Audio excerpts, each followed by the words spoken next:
ಶೃಂಗೇರಿ ಪಟ್ಟಣದ ಪ್ರತಿಷ್ಠಿತ Shri JCBM college ವತಿಯಿಂದ ಜ್ಞಾನ ಪುಷ್ಪ ಕಾರ್ಯಕ್ರಮ ನೆರವೇರಿತು. ಪುಷ್ಪಗಿರಿ ಸಾಂಸ್ಕೃತಿಕ ಪ್ರತಿಷ್ಠಾಪನಾ ಮತ್ತು ಜೆಸಿಬಿಎಂ ಕಾಲೇಜು ವತಿಯಿಂದ ಜ್ಞಾನ ಪುಷ್ಪ ಕಾರ್ಯಕ್ರಮ ನಡೆದಿದ್ದು, ಈ ಕಾರ್ಯಕ್ರಮದಲ್ಲಿ ಕನ್ನಡ ಸಾಹಿತ್ಯದ ಮೂಲಕ ವಿದ್ಯಾರ್ಥಿಗಳು ಹೇಗೆ ಜೀವನ ಮೌಲ್ಯಗಳನ್ನು ಗ್ರಹಿಸಬೇಕು ಎಂಬ ಉಪನ್ಯಾಸವನ್ನ ಸಾಹಿತಿಗಳು ನೀಡಿದರು. ನನಗಾಗಲೇ ಬಂದ ತಕ್ಷಣ ಒಂದೆರಡು ಹಾಡು ಹೇಳಿದ್ರು, ಚಂದನ್ ನೀವು ಕೇಳಿದಿರ ಅಂತೇಳಿ. ನೋಡಿ, ವಾಸ್ತವವಾಗಿ ನೀವೆಲ್ಲರೂ ಕೂಡ ಪಶುಗಳೇ, ನಿಮಗೆ ಗೊತ್ತಿದೆ ಅಲ್ವಾ? ನಮಗೂ ಅಥವಾ ಪಶುಗಳಿಗೂ ಜನಗಳಿಗೂ ಅಥವಾ ಜನಗಳಿಗೂ ದನಗಳಿಗೂ ಅಂತ ವ್ಯತ್ಯಾಸ ಏನಿಲ್ಲ ಅಂತೇಳಿ.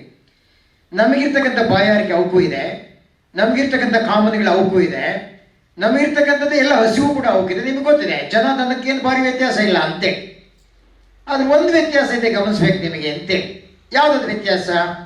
ನೀವು ಸಾಮಾನ್ಯ ಗ್ರಾಮೀಣ ಪ್ರದೇಶದಿಂದ ಬಂದಿರತಕ್ಕಂಥವರಾದರೆ, ನೀವು ಮನೇಲಿ ಒಂದು ಹಸು ಇದ್ರೆ ಅಥವಾ ಒಂದು ಎತ್ತಿದ್ರೆ ಒಂದು ದನ ಇದ್ರೆ ನಿಮ್ಮಪ್ಪನೋ ನಿಮ್ಮ ಅಜ್ಜನೋ ನಮ್ಮ ಅಜ್ಜನೋ ಕಳಿಸ್ತಾರೆ. ಒಂದು ಹುಷಾರಿಲ್ಲ ಮಗ, ಈಗಷ್ಟೇ ಮೇವಾಗಿ ಬಂದಿದ್ದೀನಿ, ಓದಿ ನೋಡ್ಕೊಂಬ ಹೆಂಗಿದೆ ಅಂತ. ನಾವೇನು ಹೇಳ್ತೀವಿ, ಬಂದು ಅಪ್ಪ ನೋಡ್ಕೊಂಬಂದೆ ಕಣಪ್ಪ, ಹಸು ಮೆಲುಕು ಹಾಕ್ತಾ ಇದೆ. ಗೊತ್ತಾ ನಿಮಗೆ ಶಬ್ದ ಏನಾದ್ರ ಅರ್ಥ? ಹಾಕಿದಂಥ ಮೇವು ತಿಂದು ವಾಪಸ್ ಮೇವನ್ನ ಬಾಯಿಗೆ ತಂದು ಮೆಲುಕು ಹಾಕ್ತಾ ಇದೆ ಅಂತೇಳಿ. ನಮ್ಮ ಅಪ್ಪನಿಗೆ ಖಾತ್ರಿ, ಡೆಫಿನೆಟ್ ಆಗಿ ಹಸು ಆರೋಗ್ಯವಾಗಿದೆ, ಆ ಪಶು ಆರೋಗ್ಯವಾಗಿದೆ, ಅದು ಚೆನ್ನಾಗಿದೆ ಅಂತೇಳಿ ಅವಳಿಗೆ ಖಾತ್ರಿ ಆಗುತ್ತೆ, ದನ ಖಾತ್ರಿ ಆಗುತ್ತೆ ಆರೋಗ್ಯವಾಗಿದೆ ಅಂತೇಳಿ. ಹೆಂಗೆ? ಆ ಮೇವನ್ನು ವಾಪಸ್ ಬಾಯಿಗೆ ತಂದು ಮೆಲುಕು ಹಾಕಿದ್ರಿ ಅಂತೇಳಿ. ಈಗ ನೀವು ಯೋಚನೆ ಮಾಡೋಣ, ಬೆಳಿಗ್ಗೆ ಉಪ್ಪಿಟ್ಟು ತಿಂದಿದ್ದೀವಪ್ಪ, ಮಧ್ಯಾಹ್ನ ವಾಪಸ್ ತಿಂದ್ರೆ ಬಾಯಿಗೆ ತಂದು ಮೆಲುಕು ಹಾಕ್ತಾ ಇದ್ರೆ ನಮ್ಮನ್ನೇನಂತಾರೆ? ನಿನ್ನ ಆರೋಗ್ಯ ಕೆಟ್ಟಿದ್ದು, ಜಲ್ದಿ ಡಾಕ್ಟರ್ ಹತ್ರ ಹೋಗ್ತೀವಲ್ವಾ? ಗಮನಿಸಿ, ನಿಮಗೆ ಏನು ಸೃಷ್ಟಿಯ ವೈಚಿತ್ರ ಅಲ್ವಾ? ಆ ಸೃಷ್ಟಿಕರ್ತನ ಜಾಣ್ಮೆ ನೋಡಿ. ಆ ದನಕ್ಕೆ ಏನು ಮಾಡ್ದ ಅಂದ್ರೆ, ನೀನು ತಿಂದಿರ್ತಕ್ಕಂಥ ಆಹಾರವನ್ನು ಮೆಲುಕಾಗ್ತಕ್ಕಂಥ ಹೊರ ಕೊಟ್ಟ, ಆಹಾರ ಮೆಲುಕಾಗಿದ್ರೆ ಅದು ಆರೋಗ್ಯವಾಗಿದೆ ಅಂತೇಳಿ. ನೀವು ಬಂಧುಗಳೇ, ಆಹಾರ ಮೆಲುಕಾಕೋದಲ್ಲ, ಮತ್ತೇನು ಮೆಲುಕಾಕ್ಬೇಕು ಅಂದ್ರೆ ನಮ್ಮ ಹಿಂದಿರ್ತಕ್ಕಂಥ ವಿಚಾರಗಳನ್ನು ಮೆಲುಕಾಕ್ಬೇಕು ಅಂತೇಳಿ. ಪ್ರಾಯಶಃ ನಿಮ್ಮ ಬದುಕು ಅಂದ್ರೆ ಅದು ಕೇವಲ ನಿರರ್ಥಕವಾದಂಥ ಸೌಂದರ್ಯೋಪಾಸನೆ ಮೂರಕ್ಷರದ ಶಬ್ದ ಅಲ್ಲ. ಏನದು ಬದುಕು ಅಂದ್ರೆ? ನಮ್ಮ ಬದುಕಿನ ಹಿಂದೆ ನಮ್ಮ ಅಜ್ಜ ಮುತ್ತಜ್ಜರು ಬಾಳದಂತ ನಿಲುಗತೆ ಇದೆ, ದಾರ್ಶನಿಕರ ಇತಿಹಾಸ ಇದೆ, ಶರಣರ ಸಂಸ್ಕೃತಿ ಇದೆ, ದಾಸರ ಪರಂಪರೆ ಇದೆ, ಋಷಿಮುನಿಗಳ ಆಶೀರ್ವಾದ ಇದೆ, ಜನಪದರ ಸೊಗಡಿದೆ. ಏನು ಅದ್ಭುತವಾಗಿದೆ ಅಲ್ವಾ? ಈ ಬದುಕಿನ ರಸಪ್ರಸಂಗಗಳೇನಿದೆ, ಈ ಬದುಕಿನ ವಿವೇಕವಾದಂಥ ಸತ್ಯದ ದರ್ಶನ ಇದೆಯಲ್ಲ, ಆ ದರ್ಶನ ನಮ್ಮ ಜೊತೆ ಕೂಡಿದಾಗ ಮಾತ್ರ ನಾವು ಮನುಷ್ಯರಾಗ್ತೀವಿ. ಆ ಜನಕ್ಕೂ ದನಕ್ಕೂ ಅದೇ ವ್ಯತ್ಯಾಸ ಅಂತೇಳಿ. ಪ್ರಾಯಶಃ ನಮ್ಮಿರ್ತಕ್ಕಂಥ ಆಲೋಚನೆಗಳೇನಿದೆ, ನಾವಿರ್ತಕ್ಕಂಥ ಭಾವನೆಗಳೇನಿದೆ, ನಾವಿರ್ತಕ್ಕಂಥ ಏನೇನು ನಮ್ಮ ಅನಿಸಿಕೆಗಳಿದೆ, ಆ ಕಾಮನೆಗಳಿಗೆ ನಾವು ವಿವೇಕದ ಸ್ಪರ್ಶ ಕೊಡ್ತೀವಿ ಅಂತೇಳಿ, ಅದಕ್ಕೊಂದು ಸದಾಚಾರದ ಸ್ಪರ್ಶ ಕೊಡ್ತೀವಿ ಅಂತೇಳಿ, ಅದಕ್ಕೊಂದು ಸದ್ಗುಣದ ಸ್ಪರ್ಶ ಕೊಡ್ತೀವಿ ಅಂತೇಳಿ. ಹಂಗೆ ಕೊಟ್ಟಾಗ ಅದು ಸಂಸ್ಕೃತಿ ಆಗುತ್ತೆ ಅಂತೇಳಿ. ಪ್ರಾಯಶಃ ನಮ್ಮಿರ್ತಕ್ಕಂಥ ಕಾಮನೆಗಳಿಗೆ, ಆಲೋಚನೆಗಳಿಗೆ, ಭಾವನೆಗಳಿಗೆ ನಾವೇನಾದ್ರೂ ದುರ್ವಾಸನೆಗಳನ್ನ, ದುರಾಲೋಚನೆಗಳನ್ನ, ದುರ್ಗುಣಗಳನ್ನ ಏನಾರ ಲೇಪನ ಮಾಡಿಬಿಟ್ರೆ ಅದೇ ವಿಕೃತಿ ಆಗುತ್ತೆ ಅಂತೇಳಿ. ನೀವು ಯೋಚನೆ ಮಾಡೋಣ ಬಂಧುಗಳೇ, ಪ್ರತಿಶತ 97-98% ಶೇಕಡ ಸಾಕ್ಷರನ ನಿರ್ಮಾಣ ಮಾಡಿರ್ತಕ್ಕಂಥ ಈ ಜಗತ್ತಿನಲ್ಲಿ ಇವತ್ತೇನಾದ್ರೂ ಆ ವಿವೇಕದ ಸಮಾಜ ಇದೆಯಾ ಅಂತ, ನೆಮ್ಮದಿಯ ಸಮಾಜ ಇದೆಯಾ ಅಂತ, ಎಲ್ರಿಗೂ ಹೋಗಬೇಕಾದಂಥ ಸಮಾಜ ಇದೆಯಾ ಅಂತ ಯೋಚನೆ ಮಾಡ್ತಾ ಹೋದ್ರೆ ಡೆಫಿನೆಟ್ ಆಗಿ ಸಾಕ್ಷರನ ನಿರ್ಮಾಣ ಮಾಡಿಬಿಟ್ಟಿದ್ದೀವಿ, ಕಲಿತವರನ್ನು ನಿರ್ಮಾಣ ಮಾಡಿಬಿಟ್ಟಿದ್ದೀವಿ. ಆದ್ರೆ ಕಲಿಕೆ ಮತ್ತು ಸಾಕ್ಷರತೆ ಬದುಕಿಗೆ ಬೇಕಾದಂಥ ಪೂರಕವಾದಂಥ ನೆಮ್ಮದಿಯ ವಾತಾವರಣ ಕೊಡ್ತಾ ಇಲ್ಲ ಅಂತಕ್ಕಂಥ ಸತ್ಯವನ್ನ ನನ್ನ ಜೊತೆ ವೇದಿಕೆ ಮೇಲೆ ಇರ್ತಕ್ಕಂಥ ನೀವಾದಿಯಾಗಿ ಒಪ್ತೀರಾ ಅಂತೇಳಿ ನಾನಾದ್ರೂ ಭಾವಿಸ್ತೀನಿ ಅಂತೇಳಿ.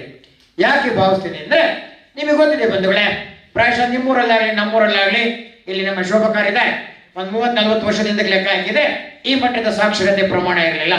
ನಮ್ಮೂರಲ್ಲಿ ನಾವು 5 ಜನ SSLC ಕೂತಿದ್ವಿ, ನಾನು ಒಬ್ಬರೇ ಪಾಸ್ ಮಾಡಿದ್ದವನು ಅಂತೇಳಿ. ಆದ್ರೆ ಕೇಳಿ, ಈಗ ಊರು ತುಂಬ ಗ್ರಾಜುಯೇಟ್ಸ್ ಇದ್ದಾರೆ, ಊರು ತುಂಬ ಇಂಜಿನಿಯರ್ ಮಾಡಿದವರು ಸಿಗ್ತಾರೆ, ಬೇಕಾದಷ್ಟು ಜನ ಪದವಿದ್ರು, ಒಪ್ಪೋಣ, ಅದು ಸಾಕ್ಷರತೆ ಇರ್ತಕ್ಕಂಥದ್ದು ಮಾಡಿರ್ತಕ್ಕಂಥ ಒಂದು ದೊಡ್ಡ ಕೆಲಸ ಅಂತ ಒಪ್ಪೋಣ.